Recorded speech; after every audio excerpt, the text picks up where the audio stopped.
Perkenalkan, nama saya Ayu Lestari, NIM 5012000030, asal Desa Labuhan Pering, Kecamatan Sadu, Kabupaten Tanjung Jabung Timur, Provinsi Jambi. Perkenalkan, nama saya Fahira Marcella, asal daerah seberang kota Jambi dengan NIM 5012000019.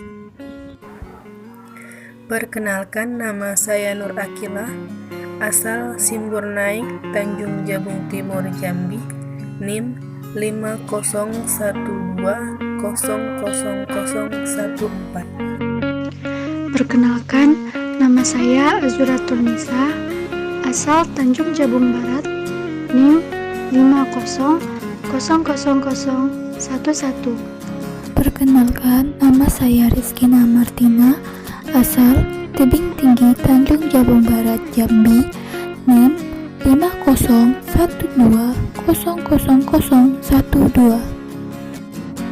Assalamualaikum warahmatullahi wabarakatuh. Perkenalkan, nama saya Muhammad Rajulfi Andri dengan NIM 5012000001. Saya berasal dari kota Jambi. Assalamualaikum warahmatullahi wabarakatuh.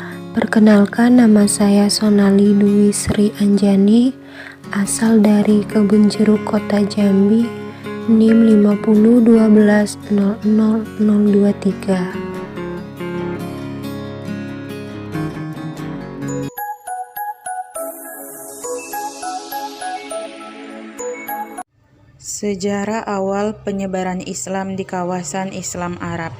Nah, pembahasan yang pertama yaitu kita akan membahas tentang tingkat sosial dan kebudayaan masyarakat Arab sebelum Islam.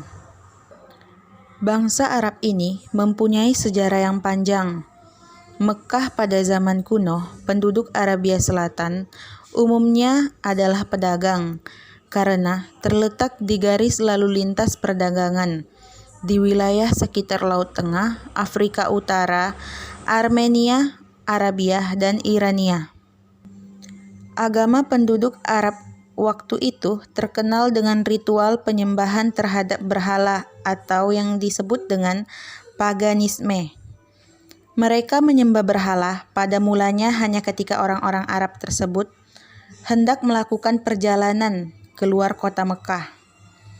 Mereka selalu membawa batu yang diambil dari sekitar Ka'bah. Mereka mensucikan batu tersebut dan menyembahnya di mana mereka berada. Mereka membuat patung untuk disembah, dan zaman ini disebut dengan zaman jahiliyah. Islam lahir di kalangan bangsa yang keras kepala dan senantiasa menyembah berhala. Nah, pembahasan yang kedua kita yaitu tentang Islam di masa Rasulullah SAW. Nah, Rasulullah SAW tiap tahunnya selalu melakukan 3 tahapan dakwah, yaitu tahapan yang pertama yaitu tahapan dakwah secara sembunyi-sembunyi, yang mana pada awal mulanya Rasulullah SAW ini menampakkan Islam kepada orang yang paling dekat dengan beliau, seperti anggota keluarga dan sahabat-sahabat karib beliau. Dalam tarik Islam, mereka disebut as-sabiqunal awwalun, yaitu yang terdahulu dan yang pertama masuk Islam. Nah, tahapan yang kedua yang dilakukan oleh Rasulullah SAW yaitu tahapan dakwah secara terang-terangan, yang mana sekitar tahun 613 Masehi, tiap tahun setelah Islam disebarkan secara diam-diam, Nabi Muhammad mulai melakukan penyebaran Islam secara terbuka kepada masyarakat Mekkah. Respon yang ia terima sangat keras dan masif. Ini disebabkan karena ajaran Islam yang dibawa olehnya bertentangan dengan apa yang sudah menjadi budaya dan pola pikir masyarakat Mekkah saat itu. Nah, tahapan yang terakhir atau tahapan yang ketiga yang dilakukan oleh Rasulullah SAW, yaitu tahapan dakwah di luar Mekah, yang mana karena keadaan semakin mendesak, tekanan di sana-sini terhadap pengikutnya, Rasulullah memerintahkan agar kaumnya hijrah dan mendakwakan Islam ke Habasyah. Nah, pada bulan Rajab, tahun ke-5 dari nubuwah, sekelompok sahabat hijrah yang pertama kali ke Habasyah terdiri dari 12 orang laki-laki dan 4 orang wanita yang dipimpin oleh Utsman bin Affan. Karena siksaan dan penindasan yang ditimpakan orang-orang Quraisy semakin menjadi-jadi, Nabi Muhammad SAW tidak melihat cara lain kecuali memerintahkan mereka untuk hijrah kedua kalinya. Kali ini, hijrah berjumlah 83 orang laki-laki dan 18 wanita. Sementara itu, Rasulullah SAW tetap berada di Mekah untuk terus mendakwa agama Allah untuk penduduk Mekah.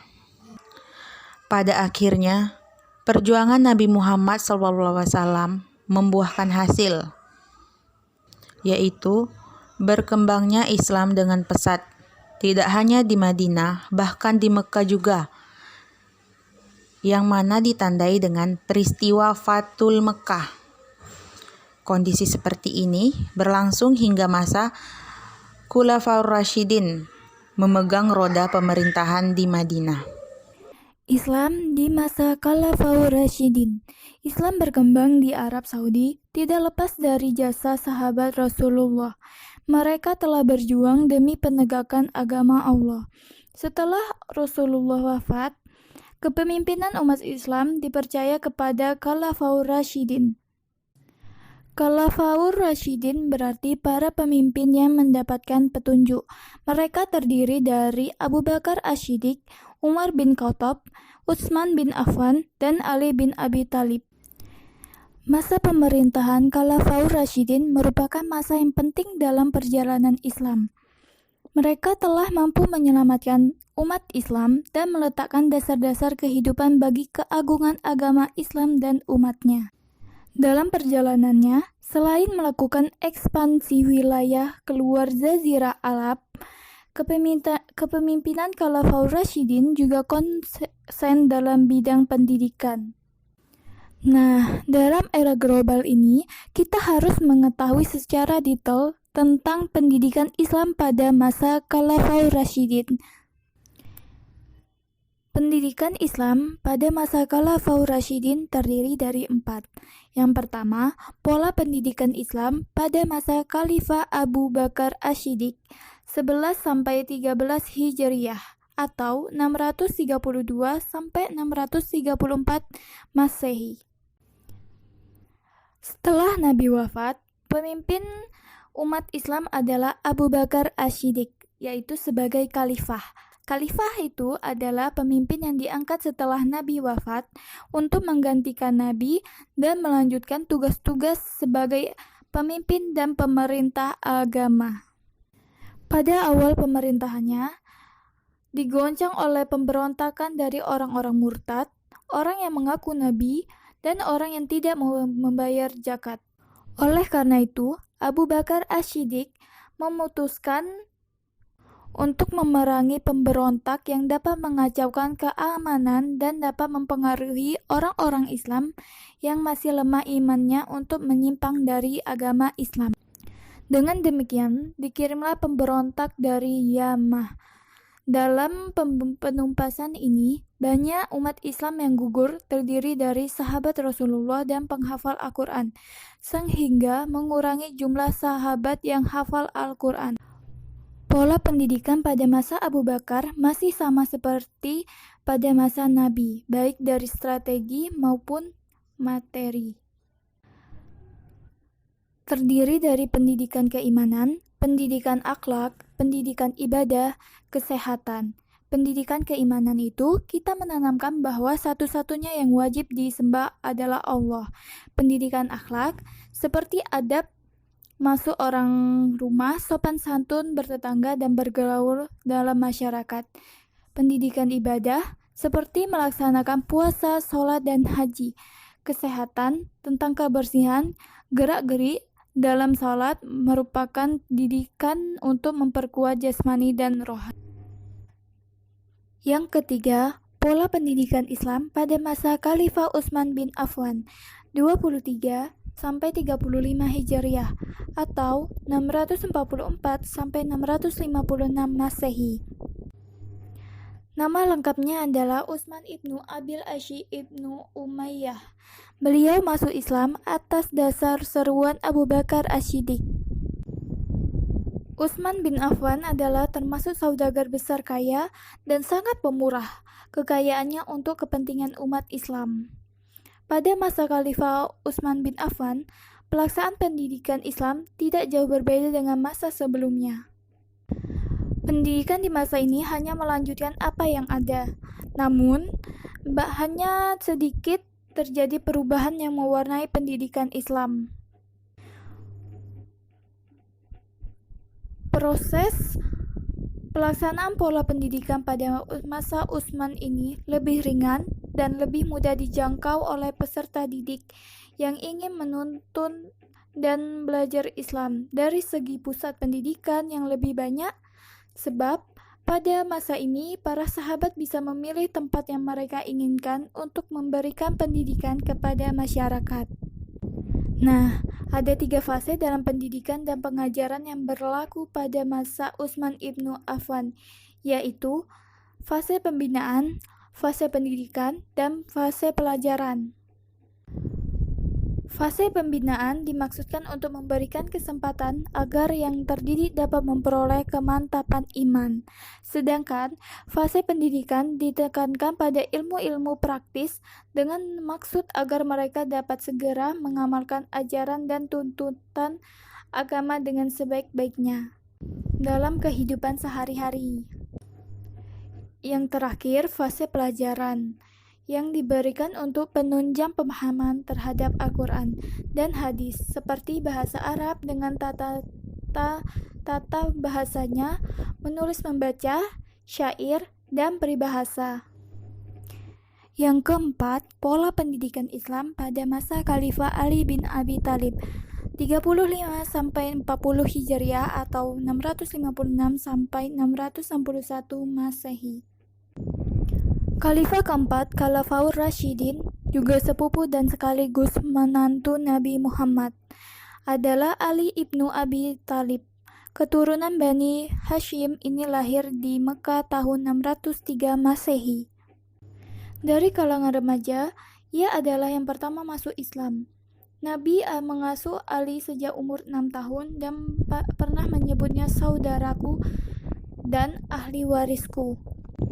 Pada awal pemerintahan Ali, sudah diguncang peperangan dengan Aisyah atau istri Nabi, beserta Talha dan Abdullah bin Jubair karena kesalahpahaman dalam menyikapi kematian atau pembunuhan terhadap Utsman. Peperangan ini disebut Perang Jamal atau Unta karena Aisyah memakai kendaraan unta, sehingga pada masa kekuasaan Ali tak pernah merasakan kedamaian. Demikian kehidupan pada masa Ali, pendidikan yang masih berjalan seperti yang telah berlaku sebelumnya. Selain adanya motivasi dan falsafah pendidikan yang dibina pada masa Rasulullah, juga ada tumbuh motivasi dan falsafah pendidikan yang dibina oleh kaum Syiah dan Khawarij yang mengakibatkan banyak pandangan dan paham yang menjadi landasan dasar serta berpikir memberi kesempatan untuk mencerai-beraikan umat Islam yang mendatang. Dasar pendidikan Islam yang tadinya bermotif akidah tauhid, sejak masa ini tumbuh di dasar motivasi, ambisius kekuasaan, dan kekuatan. Tetapi sebagian besar masih tetap berperang kepada prinsip-prinsip pokok dan kemurnian yang diajarkan Rasulullah. Dari penjelasan yang telah teman saya jelaskan, dapat ditarik kesimpulan bahwasannya bangsa Arab mempunyai sejarah yang panjang. Mekah pada zaman kuno, penduduk Arabia Selatan pada umumnya bekerja sebagai pedagang. karena terletak di garis lalu lintas perdagangan yang terletak di wilayah sekitar Laut Tengah, Afrika Utara, Armenia, Arabia, dan Irania. Sejak zaman Rasulullah SAW, kebudayaan Islam berkembang terus-menerus sejalan dengan perkembangan pemikiran dan meluasnya kekuatan politik dan daerah penganut Islam. Terbentuknya bermacam-macam struktur, ide, dan lembaga-lembaga politik, lapangan ibadah, lapangan hukum, lapangan seni, lapangan ekonomi, lapangan sosial, dan bermacam-macam lapangan kebudayaan yang lain. Begitu pula sejarah peradaban Islam di masa Nabi Muhammad SAW banyak melewati rintangan-rintangan dan penganiayaan di luar batas manusia. Namun demikian orang Muslim selalu bersabar dan istiqomah di jalannya. Begitu juga dengan Nabi Muhammad SAW selalu bersabar dan istiqomah dalam menyiarkan agama Islam dari periode Mekah hingga periode Madinah. Agama Islam berkembang di Arab Saudi tidak bisa dilepaskan dari jasa para sahabat Rasulullah SAW. Mereka disebut Khulafaur Rasyidin, telah berjuang demi penegakan agama Islam, agama Allah Subhanahu wa Ta'ala. Khulafaur Rasyidin berarti para pemimpin yang mendapatkan petunjuk. Di antaranya ada Abu Bakar As-Siddiq, Umar bin Khattab, Utsman bin Affan, dan Ali bin Abi Thalib. Mungkin cukup sekian yang dapat kami sampaikan.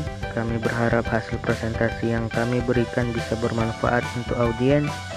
Bila merasa ada kekurangan dan kesalahan, kami meminta maaf karena kesempurnaan hanyalah milik Allah Subhanahu wa Ta'ala. Sekian dan terima kasih. Assalamualaikum warahmatullahi wabarakatuh.